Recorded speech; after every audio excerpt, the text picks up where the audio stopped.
Rockport, Indiana is a place with a small population. The 2024 census puts the population at just under 2,000 people. Outside of a museum linked to Abraham Lincoln or a couple of wineries, it isn't known for a lot. It's a small place with not much going on. In the year of 2009, it was the setting of a crime that sent a shockwave through the small city and was felt throughout the state. The victim, a 15-year-old girl.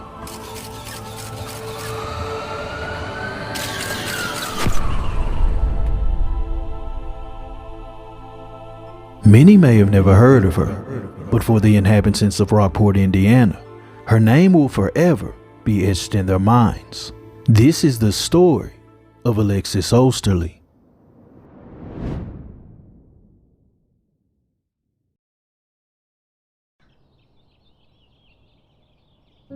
January 10th, 1994. The world would make way for Alexis Oesterle. The relationship between her biological father and her mother wouldn't work out, so in return, Jessica would raise Alexis alone. She would originally be born in Cleveland, Ohio. However, according to documents, it says that Jessica had met a girlfriend and they would transition to Florida, and there they would live until 2007. Now, the documents don't specify whether this was a relationship or a friendship, but either way, they would part ways in 2007, and Jessica and Alexis would move to Owensboro, Kentucky. While living in Owensboro, Jessica would meet a guy who goes by the name of Ryan Shelby. Ryan Shelby seemed to be a guy who had his head on straight. He was a former U.S. Navy veteran. He was a hard worker, and most of all, he was romantic, and he seemed to sweep Jessica off of her feet. For the couple, things would move fast. In fact, it would be approximately 2 months of dating before Jessica and Lexi would move in with Ryan. Later on down the road, the couple would marry. The dynamic of the household seemed great. Everything was working out. Ryan was good with Alexis. In fact, they would grow close. Alexis would even begin calling him Dad. By February of 2008, Jessica would come to find that she was pregnant. But what started out as a happy moment would quickly sour. The relationship between Jessica and Ryan's parents wasn't so great. They never approved of her.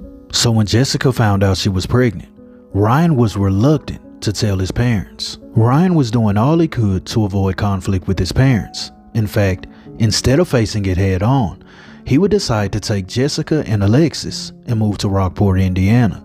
They would make this transition in spring of 2008. For Jessica, she felt like her life was complete. This was it, the family she always wanted. They would welcome their daughter into this world in December of 2008, but by then, the honeymoon was over. Things had gone way down south. Jessica and Ryan were constantly bickering and arguing, and for the next year, the relationship would continue to deteriorate. By the year of 2009, Alexis would be 15 years old. She's simply known now as Lexi, the charismatic teen with a bright smile, someone who was a great friend. She was loyal. She was the type of person when you're around them, there's never a dull moment. And with her huge personality, it came as no secret that she was loved by any and everyone who encountered her. From the outside looking in, everything seemed okay, but at home, it was a different story. Aside from her parents' relationship going downhill, Lexi's behavior began to change. In fact, by May of 2009, it was a serious problem. She had begun hanging out with the wrong crowd. She was drinking, having arguments with her mother. Alexis's mother couldn't even count on one hand how many times she had to call the authorities on her. She even alleges that on a few occasions, Lexi became physical, but she never retaliated.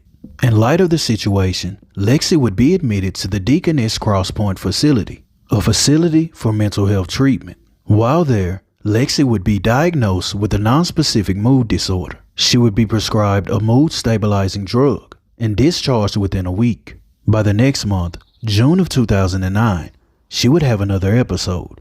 She would have a breakup with her boyfriend, and afterwards, she would attempt to end her life. Needless to say, the attempt was unsuccessful, but it brought forth a new question.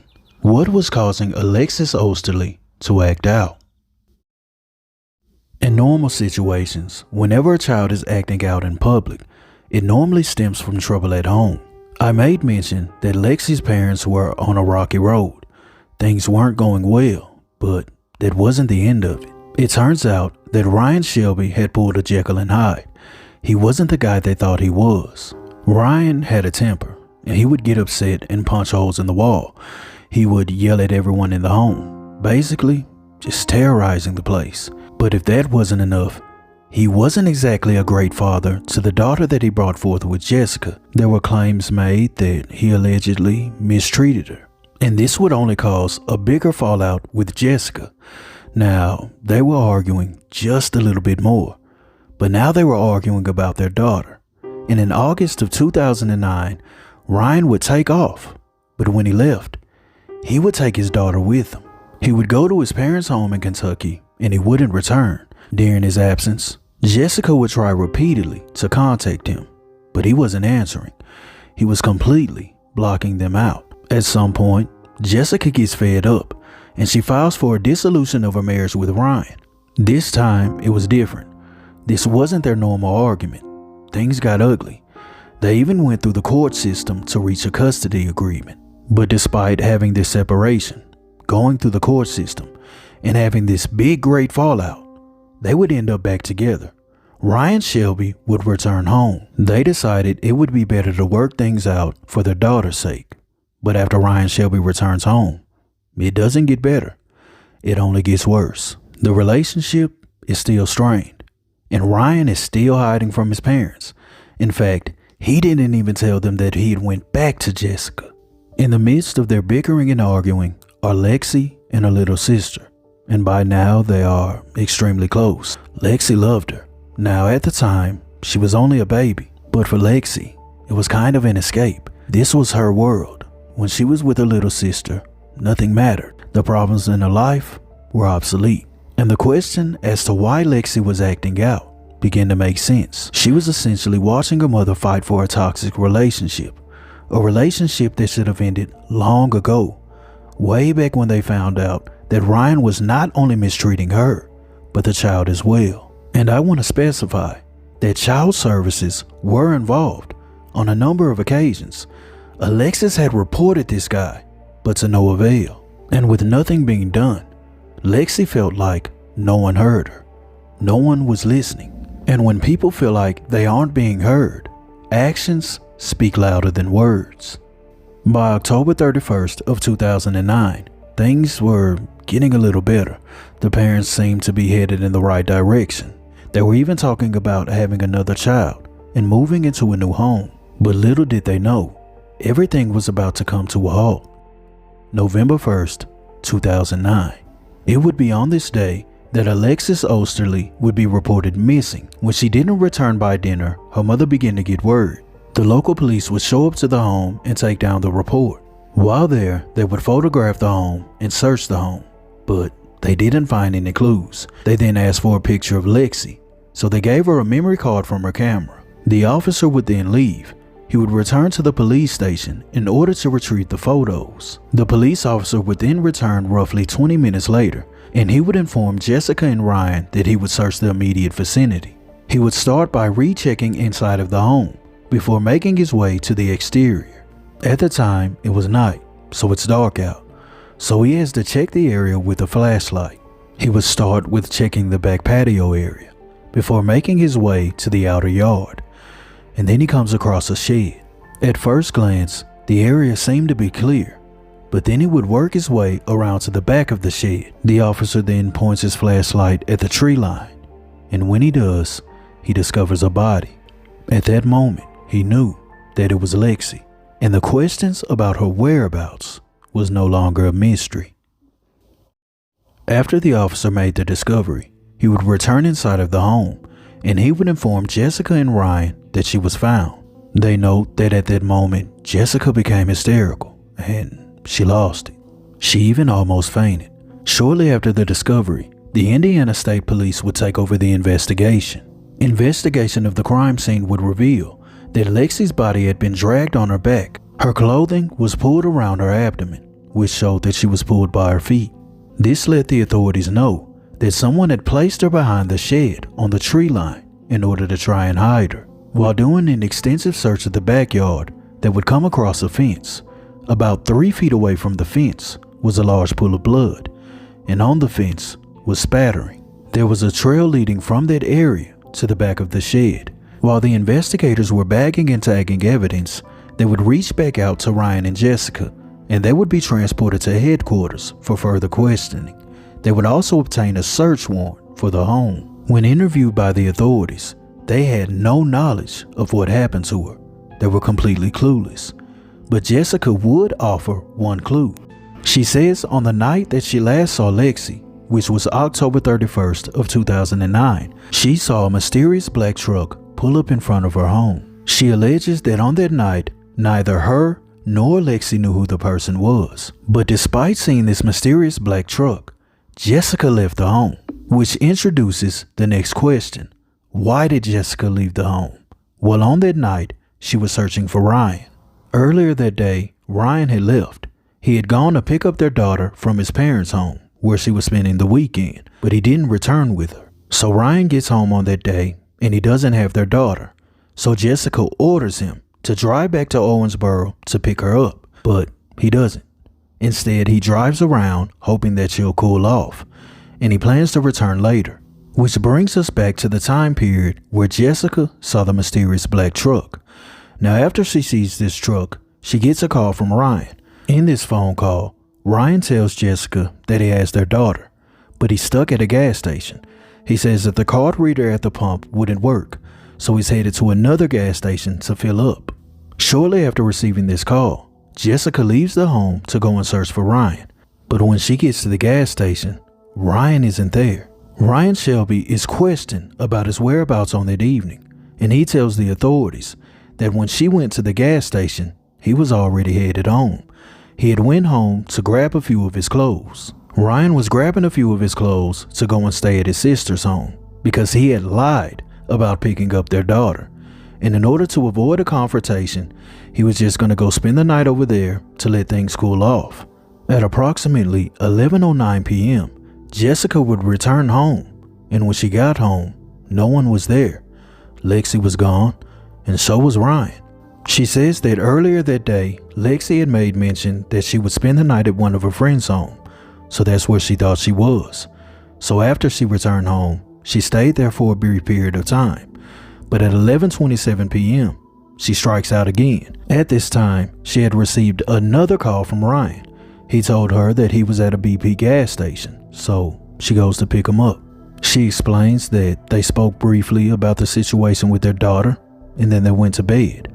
She says she never thought twice about Lexi, because again, she thought she was at a friend's home, but when she didn't return the next day, she knew something was off. This would conclude the first interviews with Jessica and Ryan, and by the end of the interviews, they had a person of interest. They just didn't know who he was. They were looking for the guy in the mysterious black truck. While they were tracking down the driver of the black truck, an autopsy was being conducted on Lexi. When it concluded, they found 2 skull fractures. She also had several wounds to her neck region. The medical examiner was 100% sure that these came from a knife. One of those wounds went through the back of her neck into her spine region.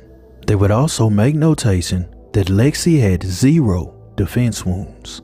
In conclusion, they determined that her COD was due to extreme blood loss. They knew whoever did this had a lot of rage.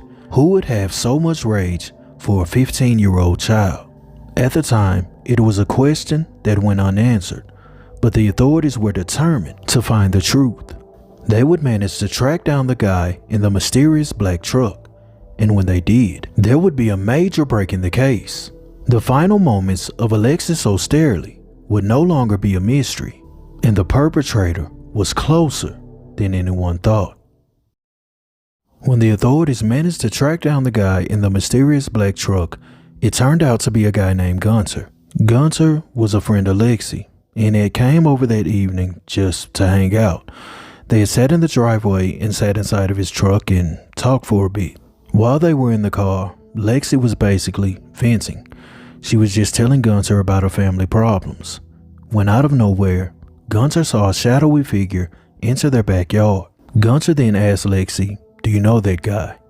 And she replies, "That's Ryan, her father."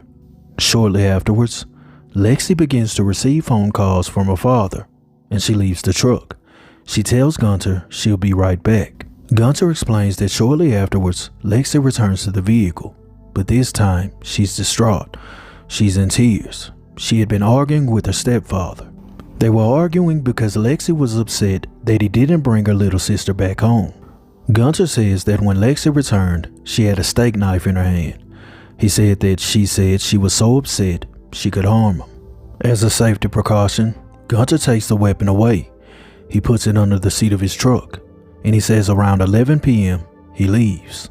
The authorities ended up doing a full investigation on Gunter, and he would be cleared. But one thing was brought to the light, and that's the fact that her stepfather lied. He had told the authorities in the interview that he hadn't seen her that night, but now someone else is saying otherwise. Ryan Shelby would eventually be brought in for another interview on November 4th of 2009. Ryan Shelby would be given a polygraph test, which he would fail. He would be asked if he had anything to do with what happened to Lexi, and when he said no, the machine detected deception. He would also be confronted with the evidence that he was seen at the home on the night Lexi passed, but he still wouldn't budge. He was maintaining his innocence. But at the time, the authorities had one more ace in the hole. They had conducted a search warrant on their home, and inside of the home, they found a pair of boots. A pair of boots that belonged to Ryan. And on these boots, they discovered the presence of blood. DNA testing would later confirm that it did in fact belong to Alexis. After realizing that he was cornered, Ryan Shelby would confess, and he would tell what happened. He says that on that evening, Lexi was upset, and she came at him with a knife. Due to Ryan Shelby being a U.S. Navy veteran, he was able to disarm her. But he says when he took the weapon away, she charged again, but this time she was unarmed. He says that when she charged, he swung the weapon, and when he did, Lexi would be hit in the neck region. He explains that after being injured, Lexi would grab her throat, and she would slowly hit the ground. In that moment, rage took over, so Ryan continued to swing the weapon. When he was through, he grabbed her by her feet, and he dragged her behind the shed. He then left the home. On November 10th of 2009, Ryan Shelby would officially be charged with murder. By April 30th of 2012, he would have his day in court, and when it concluded on May 25th of 2012, he was found guilty and sentenced to 55 years. It seemed at that moment that justice was served, but was it? Because there are a few things in this case that just don't add up. The mother of Alexis, Jessica, she defended Ryan until the very end. Well, at least until he was arrested. One of the things that struck me as odd is her talking about this mysterious black truck. She told the authorities that she had no knowledge of who the guy in the truck was. She even went as far as to say Lexi didn't know who it was. But it turns out it was actually her friend. If you're a parent, ask yourself this question. If you saw a mysterious black truck sitting outside of your home while your daughter is currently there in the driveway, would you hop in a car and leave her there, despite not knowing who it was? I guess that question is kind of rhetorical, because I know that your first response would be to make sure that your child was okay, not hopping in a vehicle to go and find your husband. I'm sorry, but in my mind, it doesn't make sense, because motherly instinct would kick in. You would have made sure that your daughter was okay. So talking about this black truck just kind of seems like someone was trying to send the police on a wild goose chase. Another thing that strikes me as odd is Gunter had left the home at 11 p.m. By 11:09 p.m., Gunter had texted Lexi, "Is everything okay?" and he didn't get a response. This means that the window of opportunity for this to take place was between the times of 11 p.m. and 11:09 p.m. Jessica explains that on that night, she returned at 11:09 p.m. and no one was there. which means when you returned at 11:09 p.m., either he had just committed the act or you were there when it happened.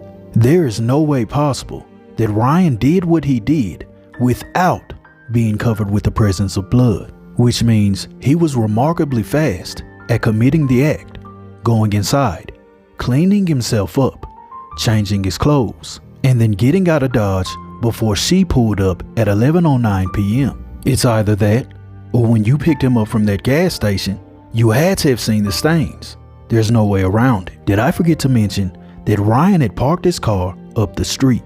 Let me be clear. This was, in fact, premeditated. They found out that when Ryan came to the home that night, he had parked his vehicle up the street. He committed the act, then he went back to his vehicle and drove off with the headlights off. It doesn't take a rocket scientist to figure out something was planned. When Ryan Shelby was caught, he told the detectives exactly where he put the weapon, but they never found it, which means either he lied about the location or he wasn't the one to get rid of it. But why lie about the location if you just confessed? It just doesn't add up. One more thing. During the autopsy, Lexi had 2 skull fractures. It was a result of blunt force trauma. On that night, the knife wasn't the only culprit at play. They had determined that she had been struck in the forehead region at least 6 times. Now, they never found out exactly what the object was, but they believe it was a hammer or something very close to it. Whatever caused the injury was never found. Ryan Shelby was actually questioned during his interrogation and his confession, and he denies ever picking up a hammer. He denies ever striking her in the head region, but if he didn't do it, then who did? Now make no mistake about it, I'm not pointing the finger. I'm merely pointing out the inconsistent information that lies in the report. But again, that's pure speculation. What do you guys think? You heard the story. Give me your thoughts. What happened to 15-year-old Alexis Oesterle is completely tragic, but to be taken out by the hands of someone who was sworn to love you, to protect you, is a whole nother story. In my opinion, I feel like it's more to the story. I'm not gonna sugarcoat it. This whole story hasn't been told. But again, that's my opinion. Rest in peace, Alexis Oesterle. Thank you for being a light for others.